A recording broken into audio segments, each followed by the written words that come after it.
Hi everyone, this is Frances, and this video will show you how to use Select to Speak on a Chromebook. It's an accessibility feature that's already built into the Chromebook, but you do have to know how to turn it on and use it. So let's show you that. You'll click down here where the time is and go to the settings gear. Accessibility is an advanced setting, so you'll need to click on advanced and then scroll down. There's accessibility. Now, if you like to use these accessibility options, I would suggest turning this on.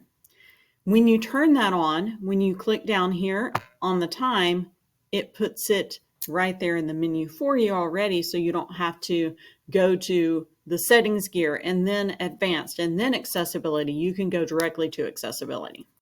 So, manage accessibility features, click on that, and we're going to use Enable Select to Speak. So we'll turn that on. And if you want to adjust the settings, you can click here. And it has different languages, different voices. You can play to preview the voice. Hi there, I'm your text-to-speech voice. You can change the background and some other options. Just play around with it until it sounds more natural to you. So now that we have it turned on, I'm going to go to a website.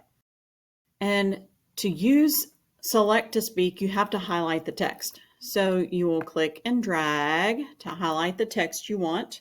And this is where keyboard shortcuts come in handy. So you have this key on your keyboard that it's got a magnifying glass on it.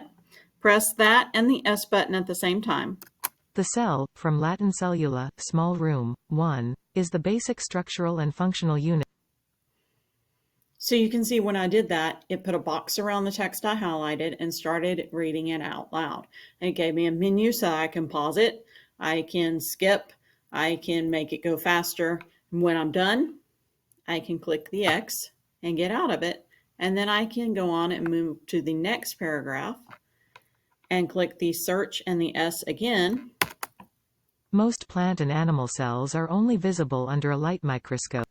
So you can see it highlights the words as it's reading. So Select to Speak is really helpful in reading text that's on a website out loud.